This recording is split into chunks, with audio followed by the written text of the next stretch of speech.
Hey everybody, it is time once again for the weekly flags recap. I do apologize for how long this is probably going to take because I'm not feeling well. I am suffering from very bad sunburn. You can see the difference there, but yeah, probably not looking my best either, so bear with me. Let's see. To start, I'll say that there was some drama that arose from the last weekly flags recap because, well, I don't think that where I was coming from in this recap stuff was well understood. So, in the future, I might have a little bit more of a spiel to the beginning. I do have a routine that I go through, but I might add to the routine just a couple more sentences. And the first sentence will be something like, just because I mentioned someone in this recap does not mean that I'm endorsing them. I'm naming all flags, regardless of whether I like the person or I like what their message is. And we'll get into that in a couple of the links that I will have this week. But yeah, the spiel will change and evolve over time uh, as I see it necessary, I guess. Also, from last week's flag recap video, I was spammed with comments that were directed towards Sherry226, and I actually deleted them. They were the type of comments that you would get from a Tommy Parkey attack. Just all sorts of random third grade ad hominem, your mom kind of crap. And I actually got a PM from Sherry226 asking me to step in and do something about it. And it brought it to my attention a little bit more than. See, normally I ignore a Tommy drive-by attack with his keyboard. But I don't know who it was that did it. But they attacked some other people's videos. I think a Happy Cabby video was also spammed.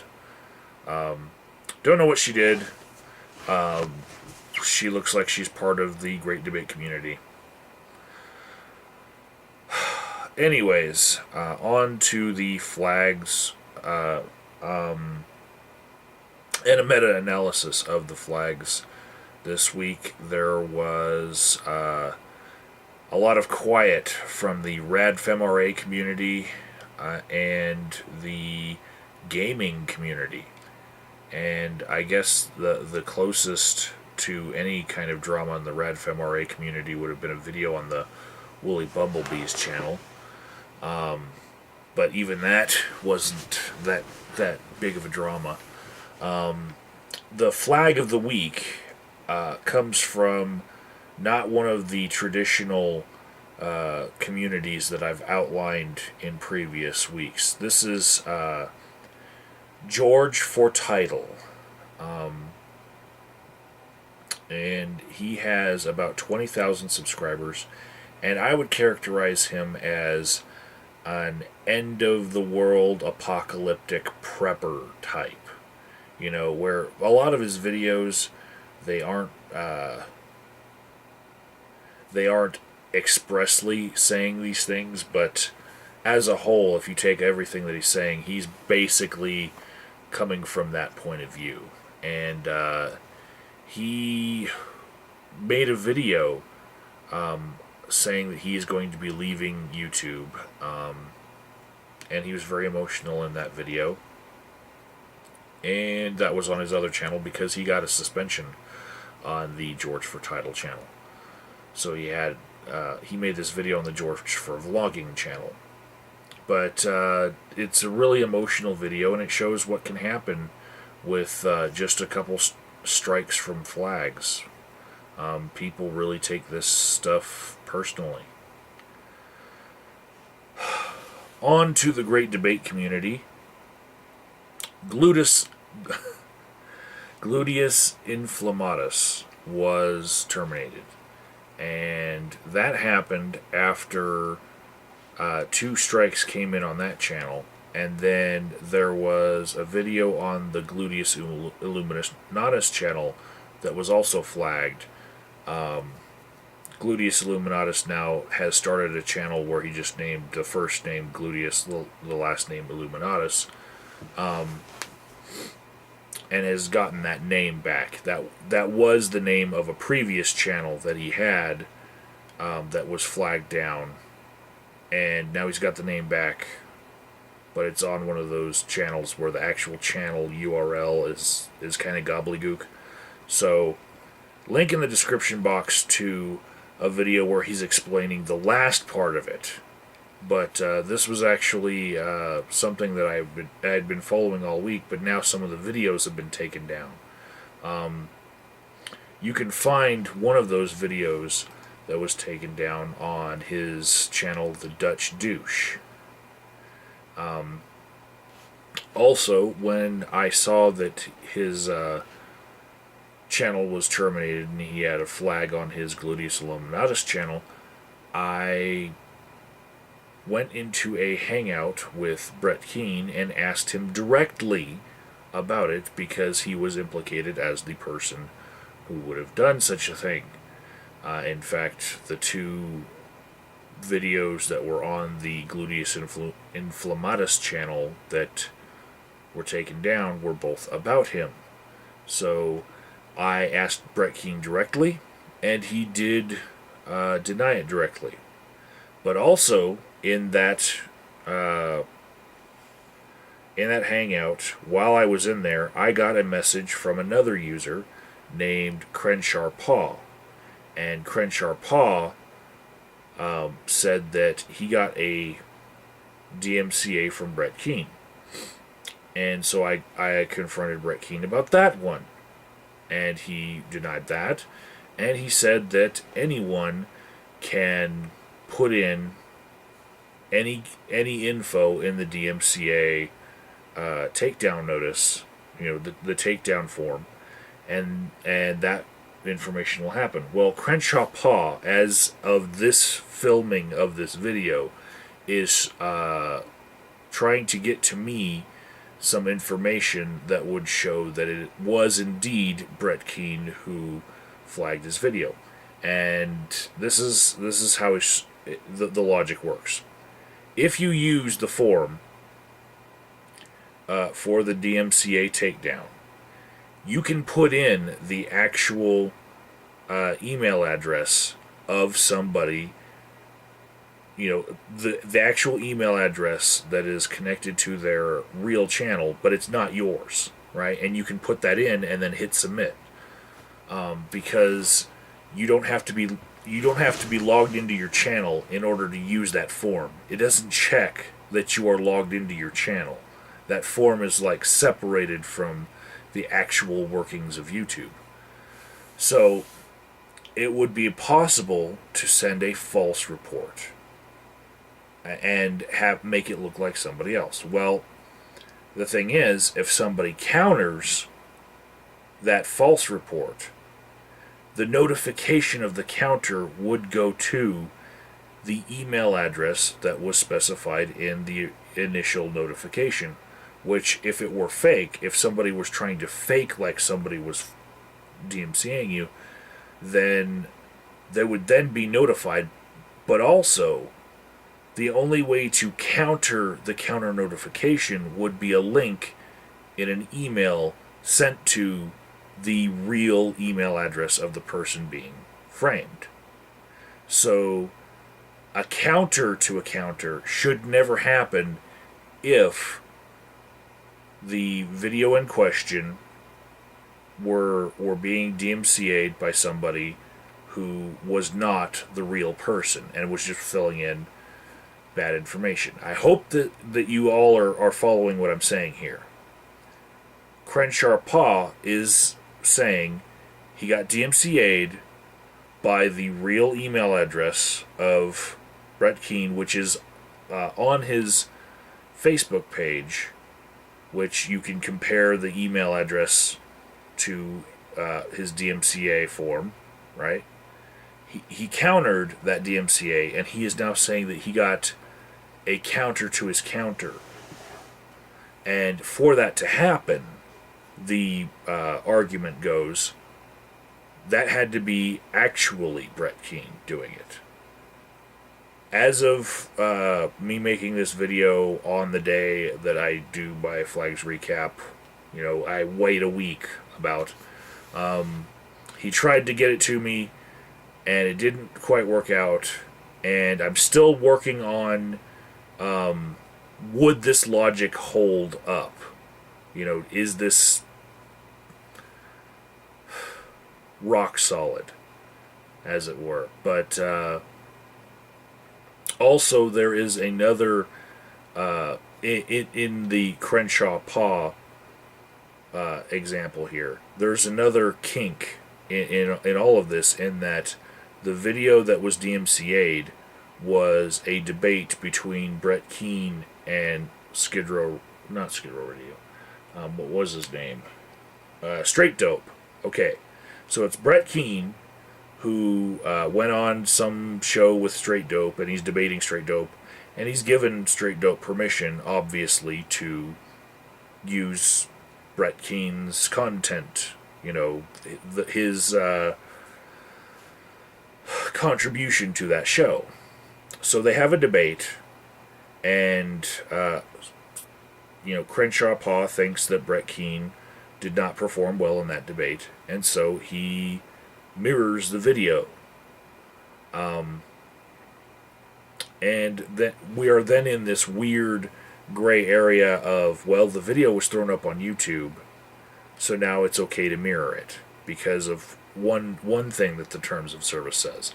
But Brett Keane, in fact, has not given Crenshaw Paw permission to use his contributions to that show. Brett Keane agreed to be on that show with Straight Dope. So there is an alternate argument on beside all the other stuff, that maybe the DMCA would actually be applied as per the actual rules of how DMCA works. So it doesn't mean that someone's not being a dick if they were to actually legitimately take something down like that, but they might be within their rights. The argument could be made. So it's a big clusterfuck there. But check out, if you see the evidence from Crenshaw Paw, check it out, scrutinize it. I'm still not sure that you could ever know who flagged you or DMCA'd you, but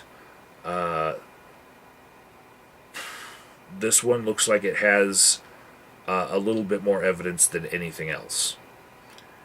Next, in the Great Debate community, we have Captain Obvious 81, who is saying that his video was flagged down, and it's connected to all of this same drama. Also, Sabella Summers lost her Dulcibellum in Exper channel, also related to all of this drama. And there's way too many things to send you to all of it. Just know that there's a giant fight going on with a whole bunch of different people. But in other parts of the Great Debate community, there is Denzel Whittington. He made a video where he actually he announced a flag that he got 4 months after he got it, because he's now counting down the days till the strike goes away, because just the one strike on his account kind of stifles his speech. And he's not the sharpest tool in the shed. But if you watch his video, I think what I would want people to come away with is one strike on his account, and he is sweating it. He's like really worried, and he's like, I don't want to do anything else while this strike is in effect. I have to wait out this other 2 months, and he's making the argument that the first strike should be just a 3-month period, and that 6 months is way too long. Next, we've got Enigma Hood, who you guys might know him as the person that a couple months ago he outed the bully who bullied Amanda Todd before she committed suicide. And he had a big expose video that I told everybody, here's the mirror, you might want to download it because it's probably going to get flagged down too. He's having flagging problems again. And his latest flag was in a comment when somebody called him stupid, and he said that they were stupider, and he got a flag for that on a comment for calling someone stupid. Evan Cahill was flagged for some movie reviews. Not really sure that this happened the last week, but this is when he announced it to the world. And you guys might remember him from a shout out from Happy Cabby. Speaking of which, Happy Cabby flagged a horrible video and claimed that he had flagged a couple other videos as per the terms of service of YouTube in a kind of policing method that covered things like scams, money-making scams, pyramid schemes like that, and all that. This is a conversation that I had with him. But the big one here is he flagged a horrible video, and all I will tell you about the description of the video, because I didn't actually see it because it went down before before I saw that he had shared it with me on YouTube, and he was asking me the question, would you have flagged this? Because I have made myself out to be somewhat of a flagging abolitionist. That's... Well, anyways, this particular video, I told him in a hangout. I forget whose hangout we were in, but it might have been Inventor Gorillas or Disposable Gorillas now, because he had to change channels for flagging. Anyways, I told him that before flagging something like that, I would probably alert the police, like through the IC3 website, and send a report and say, hey, this is stuff that really needs to be looked at. And all I'm going to tell you about the video is that it involved a little girl, and it was bad stuff. And I've said it before, if you see something like that, do what you think is right. And if what you think is right is simply flagging it and then washing your conscience free of, the fact that something out there like that happened, and all you did was sweep it under the carpet, if that's what you think is right, you're not me. But Happy Cabby did tell me something, because I was not going to flag it because I wanted to report it to the FBI, and I wanted the link there so that they could see it. I don't want to hide the evidence, right? And he said, well, no, they have a way to still see it. And he got this from on high, from some YouTube person, and I don't have any confirmation of that outside of Happy Cabby hearing it from uh, an employee of Google. So I want to find other confirmation that if a video gets flagged down, you can still send the link to the FBI, and they can still, use what was in that video as evidence. Um, yeah, not really sure where I'm going to get that sort of confirmation. So I'm still probably, if something's flaggable in my mind, I'm probably already to the point of it. It's really something we should call the police about, rather than just try to handle it ourselves with a flag system, you know. Um, but I still think that most anything that I would get to that point with would be actions and not words. And if it's somebody just sitting in a chair saying something, um, I don't really see how I would flag anything that they were saying. It's when uh, you get videos where specific acts are happening that I would say, okay, it's time to call the police and maybe flag, maybe both. Maybe some people might think that flagging right away might be the better thing for the situation, and I can envision something where that might be the case. Um, like if you thought that somebody's feelings would be hurt a lot by a video, like in the case of Amanda Todd, yeah, flag it down first, I guess. If you know that the ramifications of leaving it up would be that somebody would get even more hurt feelings the more views happen to it, and then they're going to kill themselves. But a lot of times when I come across these things, they have maybe 5 views. You know, not exactly something that I would cry about, but I don't know. On to the racial commentary community. Um, Tommy Robinson. He's from the English Defense League. He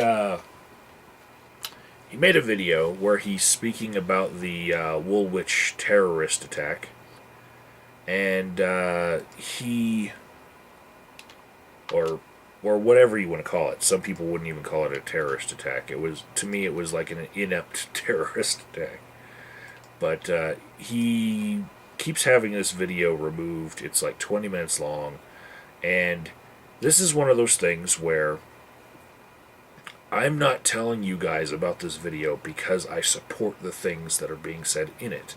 I'm telling you guys because we who are concerned with these things have a sort of train wreck curiosity. We are rubberneckers, and that's why we're watching this series.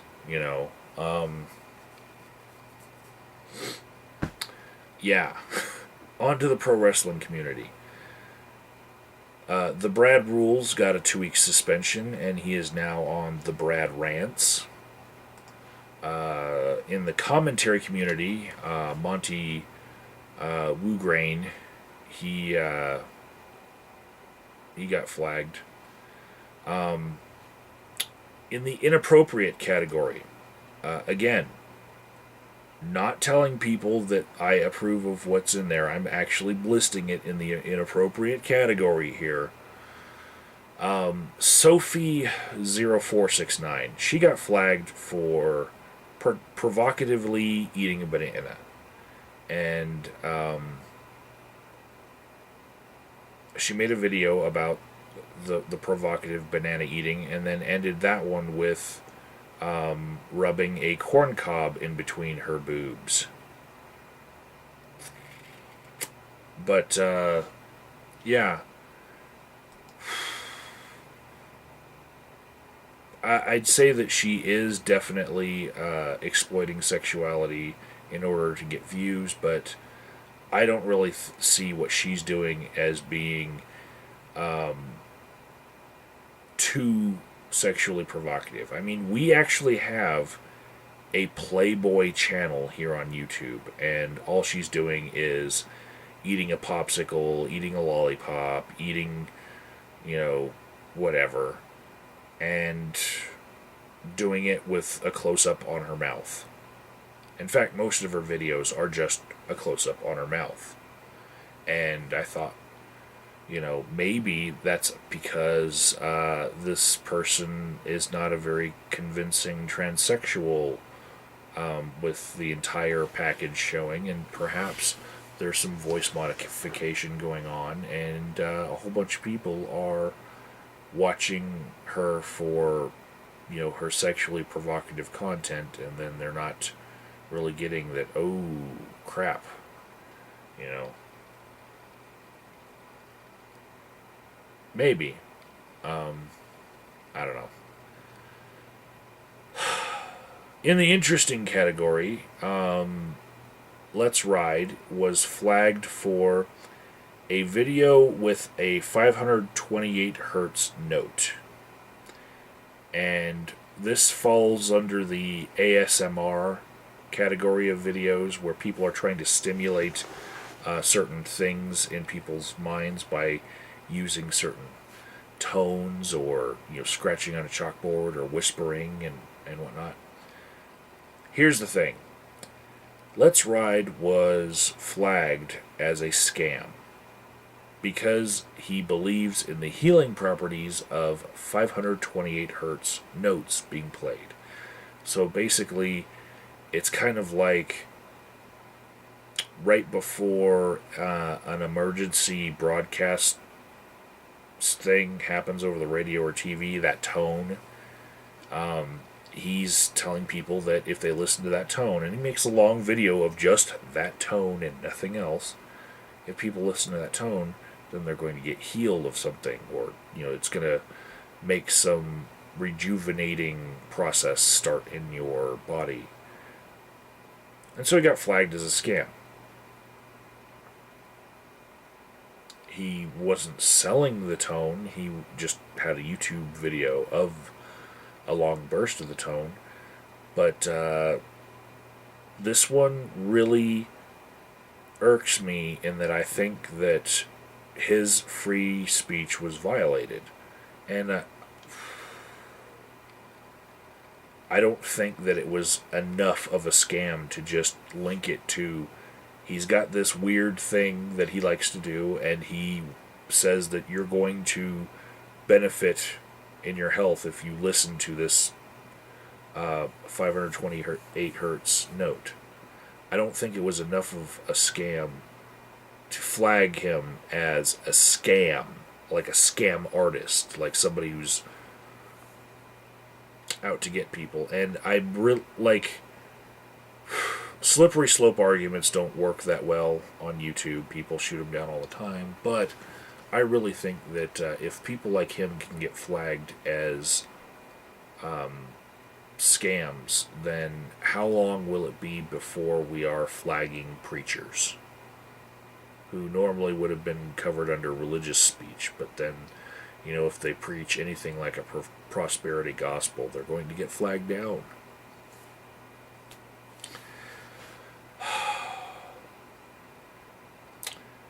And the last one in the interesting category is Tyra Abington, who was flagged for a Dare video. And we all know that the Dare videos are probably foot fetish videos from the Foot Fetish Flagger. In my Flag Watch category, it's a little bit long this week. I'm going to say that Sabella Summers versus Disposable Gorilla is removed from Flag Watch, and they can make any videos that they want about each other, and it'll probably be huggy kissy makeup time, and no need to worry about flags there. Then we've got the people that we're adding to the Flag Watch. Captain Obvious 81, who was flagged this week, versus Happy Cabby and Brett Keane.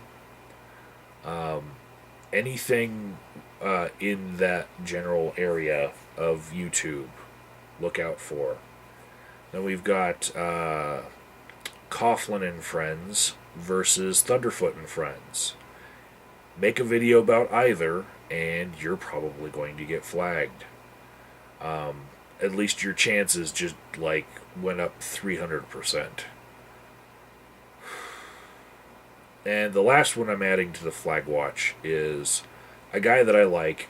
He goes by Mitch the Bitch. His channel name is Bloody Bucket Sinister.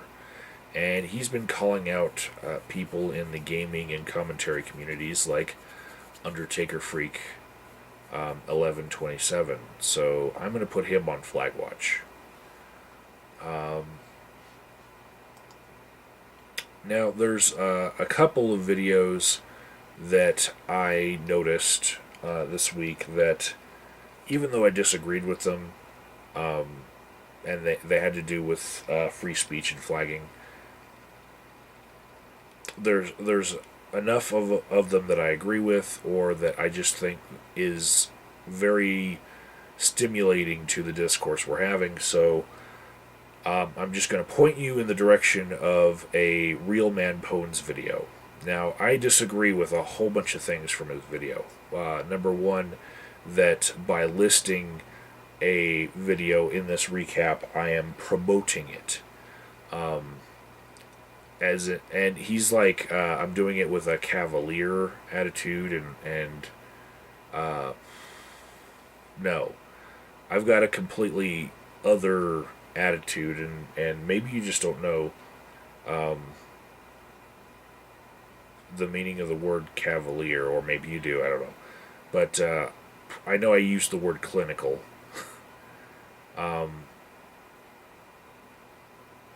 I think that there's more rubberneckers and people who might be using my list for things that I did not intend, like actually going to find some of these people and flag them some more, and take up that cause. Then there are people who would be using my video as a way to network how to get to kiddie porn. And the biggest reason I think for that is that people who are purveyors of kiddie porn, they don't trust people like me, and they have their own ways of finding kiddie porn and other people who are kiddie porn aficionados, I guess. And yeah, I just don't think that I'm promoting things as much as based on the demographics of my channel who watches. I don't think that I'm promoting them as much as just possibly shooting myself in the foot and sending people who are going to be flagging at them, and sending people who are going to attack them at them. And then I disagreed with Real Man about the thumbnail that I've been using for this entire series. I don't believe that just because I have a cause of no false flagging, and that thumbnail is actually a picture that was off of the Facebook page, and Vogter put up another picture on that Facebook page with the YouTube censorship label across people's mouths.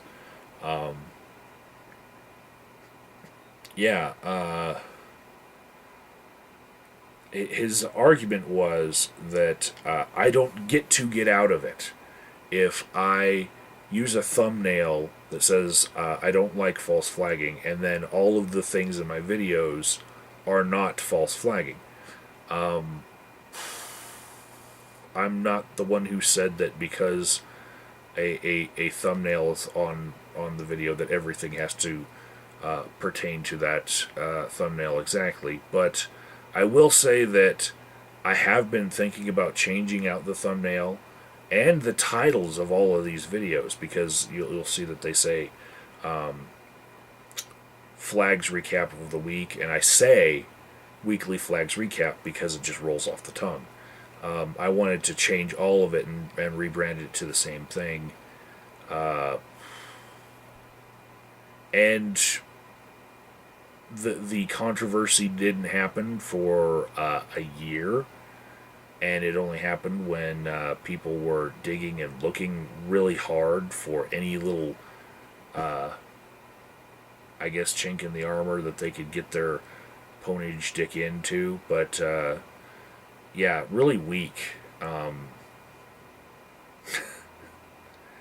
And when I do get around to changing it, you can just jump for joy and say that, yay, the context of his series actually fits the thumbnail that he's created for the series now.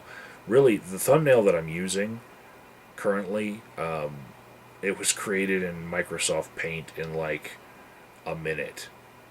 It was a red circle and a line, and just I wrote, "I don't like false flagging," you know.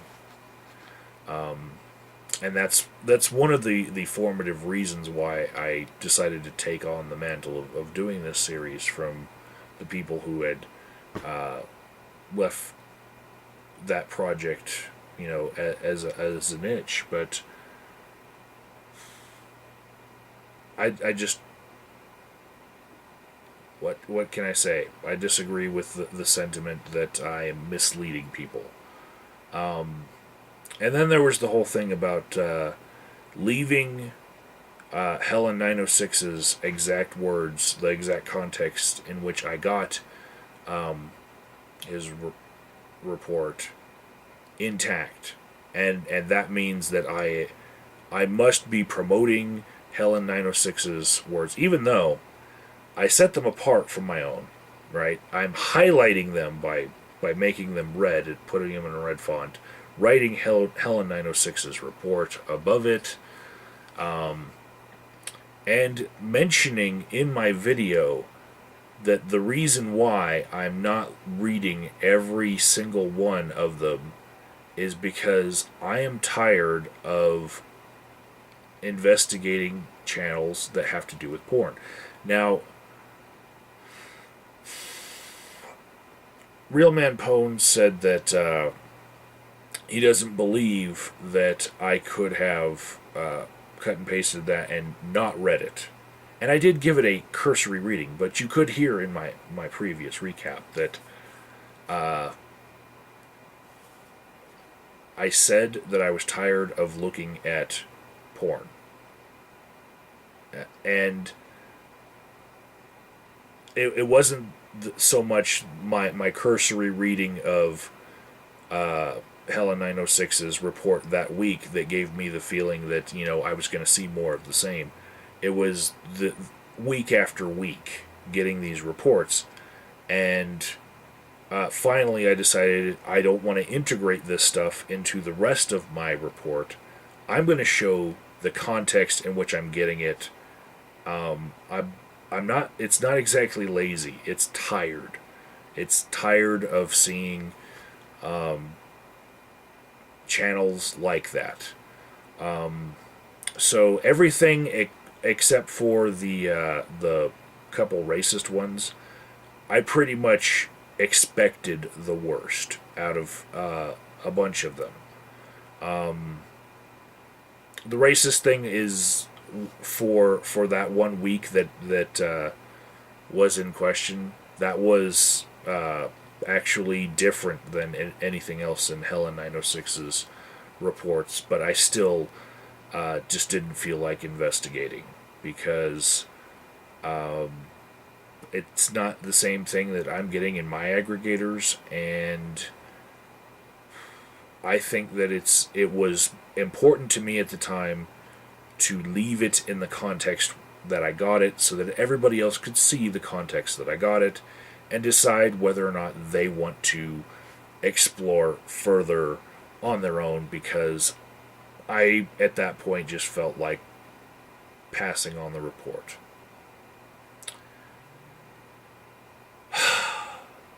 The next person who had a video that I think I disagree with, but it stimulates thought, is from Tell Me Internet, who used to have a channel called Life in a Tent. And he's back to wearing his goggles, so you can identify him as Life in a Tent. Anyways, he made a video saying free speech is a hoax, and just to make this video a bit shorter because I'm running out of energy and very sunburned, I disagree with bringing in the government to enforce etiquette. And yeah, there are people who are douchebags and they should be treated as such. I just don't agree with bringing in the government in order to enforce rules about free speech, like Tell Me Internet, aka Life in a Tent, believes. So it's not something that I'm endorsing as I believe it, but I am endorsing you watching this video so that you can come up with your own opinions and think about the issue, you know?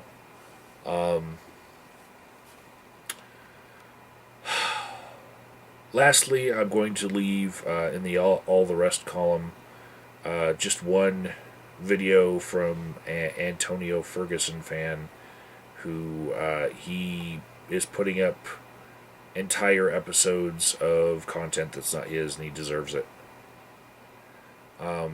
He knows what he's doing.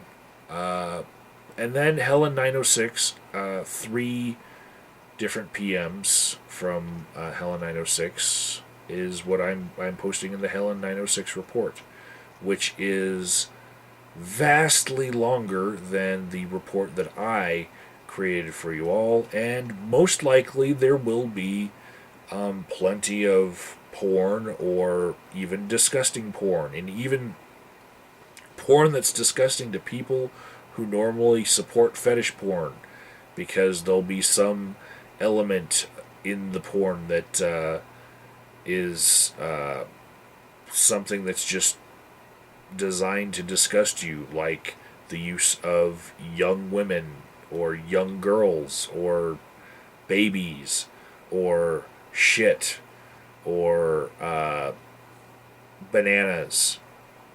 There's a lot of bananas on YouTube. Not so many zucchinis, just a lot of bananas. Yeah. Don't really feel like clicking on all of these. It's actually in a Word document at a 5.5 font. It's still 7 pages. So, yeah, it would take me like half my day to try to use Wayback Machine on those that have been terminated to figure out if they actually were something that almost universally everybody would have wanted to take down anyway and doesn't need to be promoted in the eyes of certain people. Yeah, I'm just going to put the report as I got it, because I actually, other than that report, have no way of confirming that any flag actually happened or any termination happened in this past week. Because that's not what my aggregators are showing. So, at the end of the report, in the link in the description box, all of those words in red letters are not mine. They're coming from somebody else and have been labeled as such, not just by setting it aside in red font, but it says at the top, Helen 906's report.